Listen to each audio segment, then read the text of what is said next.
So this right here is you know what I mean, is the second part of it. I look at trauma like how people, you know, smoke cigarettes, right? So we're going to journey through that real quick. Trauma is an addiction to something that's bad for you, but you don't know how to stop it, right? Like people right now, they know cigarettes is bad for them, right?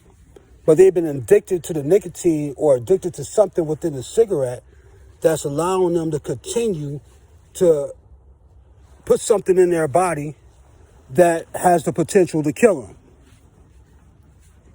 right?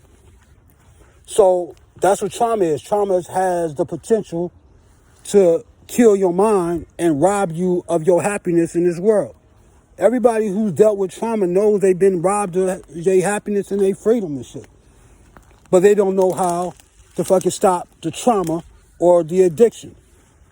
So it's what I got called like the cigarette theory, right? In the cigarette theory, it's like a person has been smoking cigarettes like for 20 years.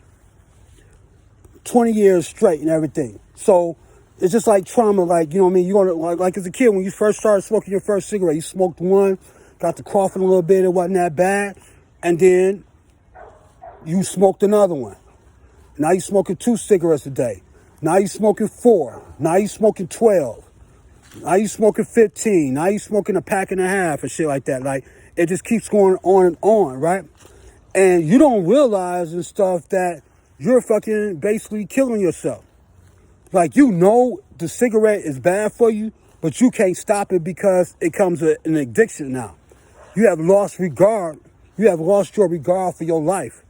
And you're putting harmful chemicals in your life. It's the same way with trauma.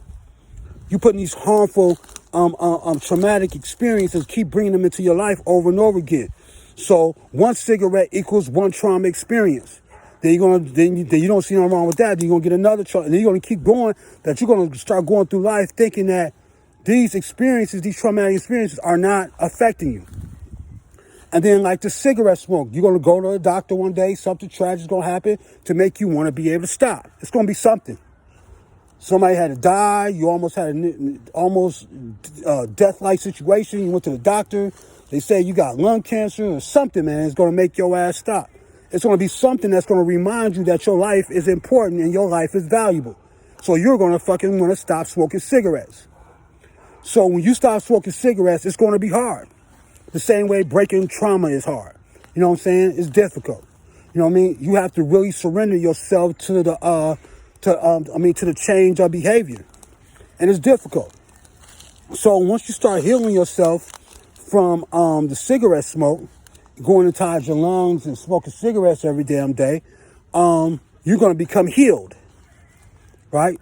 You're going to make a promise to yourself or into a support group or something that you're never going to pick up another pack of motherfucking cigarettes again. You are never going to harm yourself again. You are never going to allow people or anything in this world to make you smoke another fucking cigarette to fucking kill your goddamn self.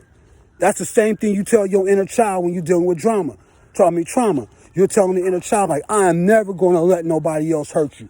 I am never going to let nobody else disrespect you. I'm going to protect your life. I'm going to protect you forever, and I'm sorry for what I did. Because when you in that cigarette smoking, you start apologizing to yourself. You be like, man, I cannot believe I fucking allow myself to almost die behind this shit. Now, pay attention to this.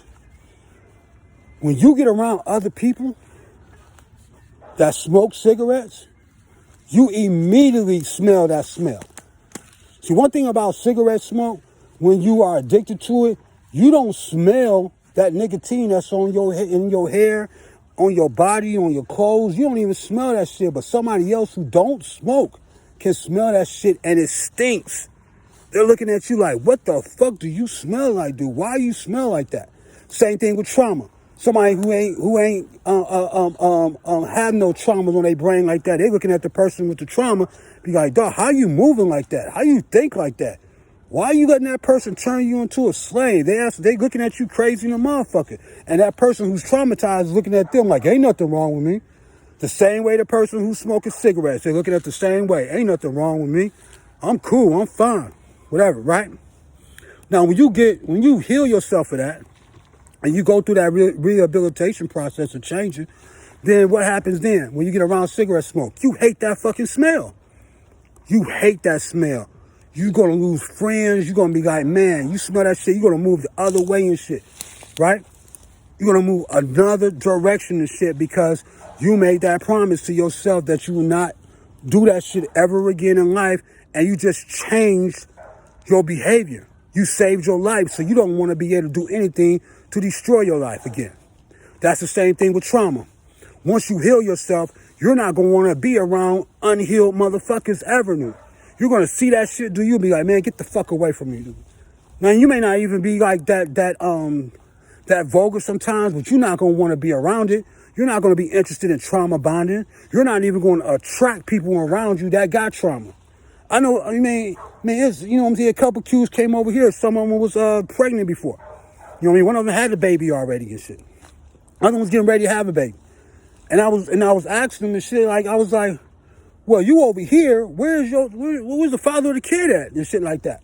And they told me the story behind it and stuff. It ain't for me that's privacy, but it just, I'm not going to say that, about them. But they told me the story and shit. And I seen a pattern. I'm like, well, you keep on picking dudes and shit that's giving you children and not being there to raise them. That's trauma on the brain right there. I said, you need to stop having sex, dude. Just stop, dude. And stop and heal yourself, dude. And heal your mind and heal your brain first, dude. Because all you do is keep bringing children in this world that's going to be traumatized. There's people right now who got unhealed people around their children right now. Over here, you can't be around Javachi with that trauma. No, that's not going to happen. My job as a father now is to protect that young boy and stuff from being broken and from experiencing any trauma experiences as I possibly can, man. I know some things I'm not going to be able to control so sometimes, but sometimes I am.